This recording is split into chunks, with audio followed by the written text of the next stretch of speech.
I wish I knew less now about mountain bike performance than when I did when I first started. And if you're anything like me, you might feel the same way, and I'm gonna show you exactly why right now. So you finally decided you want a mountain bike.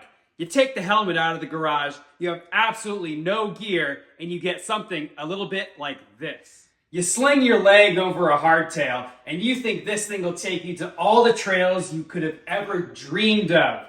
You decide that hardtail just isn't enough. You get the new helmet, the flat riding shoes, and a bike that has full suspension. Yet again, you find tougher trails. You smile ear to ear, and you think nothing can beat this bike. But you need more.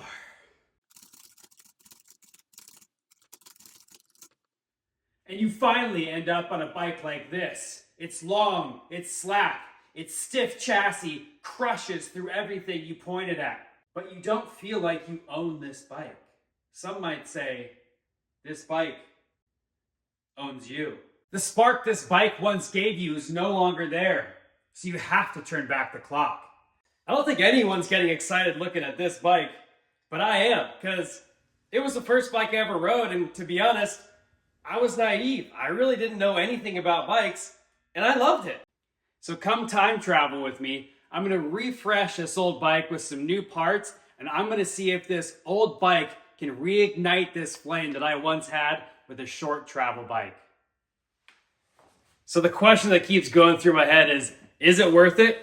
Is it worth putting all these parts onto that bike? After the quick test ride, I'm kind of wondering myself, and I'm a little scared, but I think this might change some things.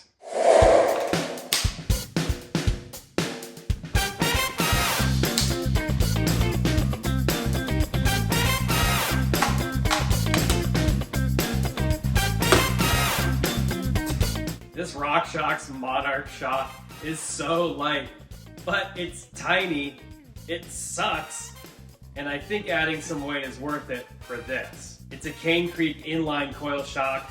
It's got high speed and low speed adjustment, and it looks awesome.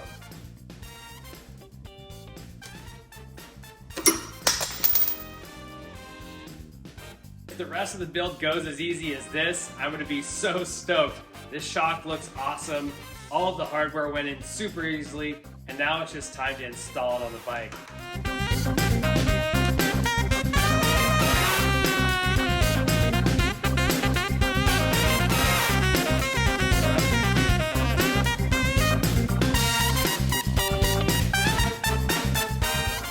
Hey, thank you so much for making it this far in the video. I really do appreciate it. This video is sponsored by me. I pay for everything, obviously. I have 50 subscribers, I'm not even monetized. And I don't have a Patreon. But anyway, if you like this video, give it a thumbs up. If you want to see more, give me a subscribe, and let's get back to the content. But first, crack a cold one and enjoy. Okay, let's take a look at the rest of the parts that we have left. First, 1-up pedals. I love these. They're one of the biggest pedals you can get. And if you're doing flat pedals, bigger is better in my opinion. This is the Power Arc Expert. It's a lot shorter, lighter, and it looks a heck of a lot more comfortable. Then for the looks, I got the DD gum grips and then Travail tires. I've never used these, but they had a brown that matched and I thought would look pretty cool with the green on the bike, so I went with these. I really want to see how these actually work out. Now it's time to put this 1-up carbon bar and a race face stem. And I'm going to put the stack height all the way as high as I can. This is already a 30mm rise. The last one was 20. So I'm going to see if I can get 20 more millimeters of rise out of this whole stack situation here.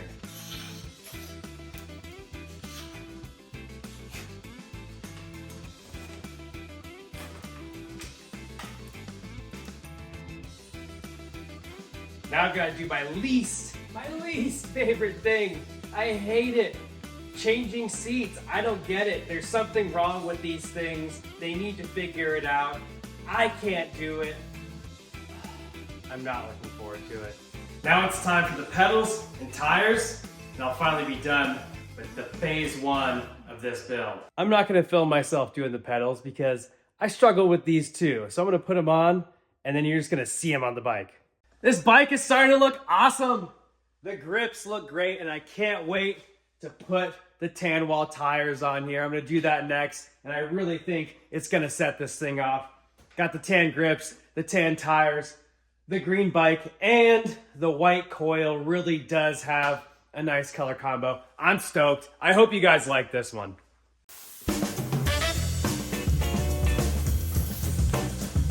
Whew. I'm out of breath because I had to pump this thing up by hand 3 times just to get it seated. Huge pain in the butt.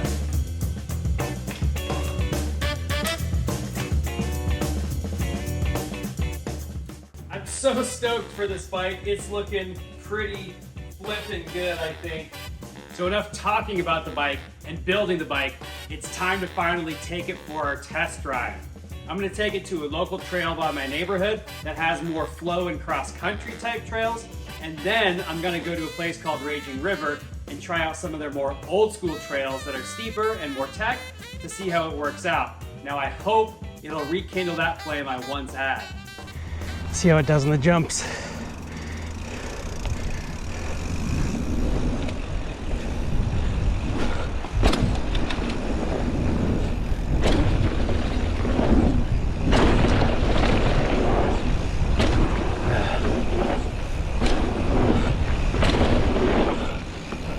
There we go. This bike is so composed. It does way better through here than my big enduro bike, that's for sure.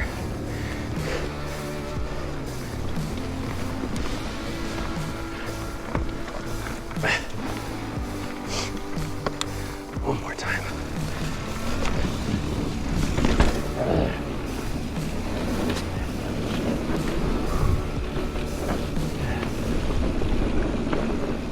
Whew. Yep.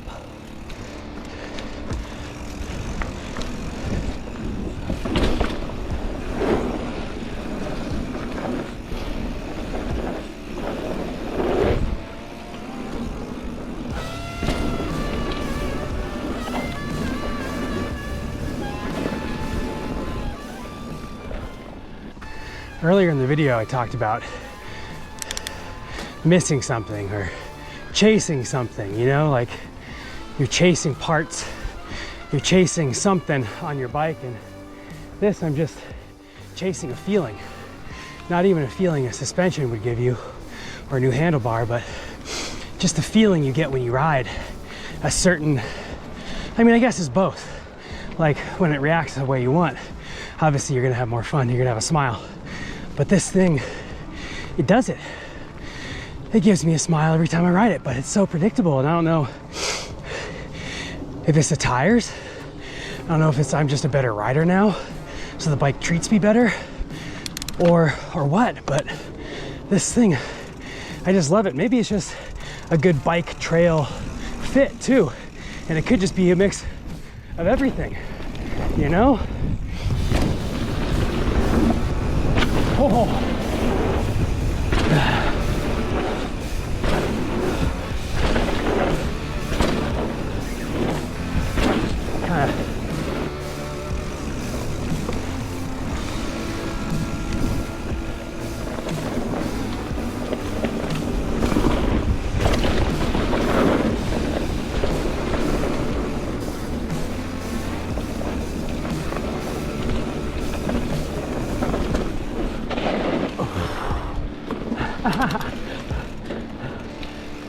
This bike absolutely ripped through my local trails. I couldn't be more excited about it.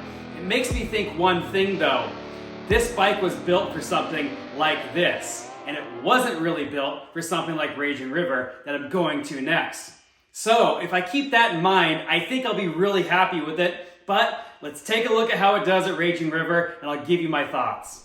All right, so I'm at Raging River and I'm climbing up a kind of an older, techier section to hit some older trails, and I just hit the snow level. The big thing that's gonna turn me onto this bike or not is how it descends on some semi techie, older ridden in type trails.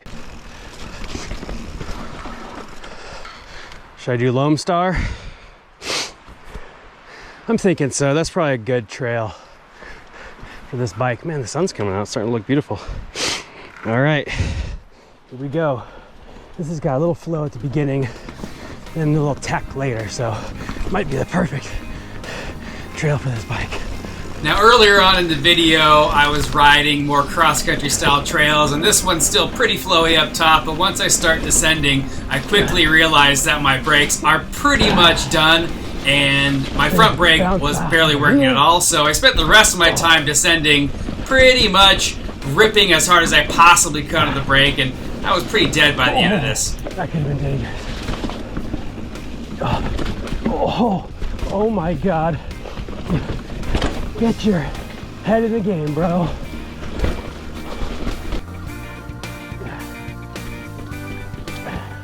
I know which line's the better line. That just had wet roots all over it. And judging by what I did last time on a wet route, I do not want to hit a wet route again.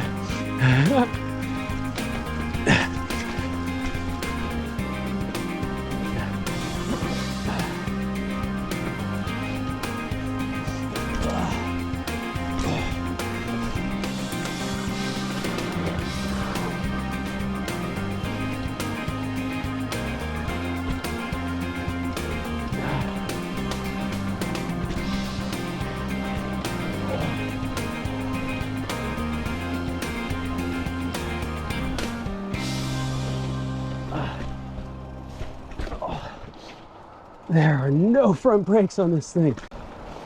My forearms are freaking dead, dude. So dead. Oh. Oh. Oh. Oh. Oh. Oh, man. Okay. So, there's not way too much mud all over everything. I will say this. If this bike had front brakes, it would be much better because I wouldn't have been squeezing for dear life the entire time descending that. But I will say I used all of my travel and then some. I'm not sure where I completely clapped it out. I hope you enjoyed the experiment. Actually, I really think this bike re-sparked that flame. I absolutely love it, but here's the thing. I need to understand what this bike was built for and what its capabilities are. Back in the day, I tried to make this a full-on enduro bike and it just would never happen. So I wasn't happy with it, but now that I have my full enduro bike and this refreshed bike, I love it. I absolutely do. And in the winter, it's a great cross-training bike. So for in the lowlands where I'm really not going in super steep terrain, this bike's great. I'm gonna keep it. I really do like these tires. These Terravale tires worked flawlessly, and you'll be seeing more of this bike later on. So if you enjoyed this video, please give me a like. If you wanna see more like this, give me a subscribe. And if you wanna support this channel, well, I don't have anything to sell, but if you do one of those two things that I just mentioned, that would be great. And if you have any comments for me, let me know what you want the next build to be. Should I mess with the Gorilla Gravity? It's a modular bike. There's a lot to do there. It's currently in the Mega Trail form. Should I change it? What do you guys think? Let me know. Thank you very much again. And if you're still watching, appreciate it.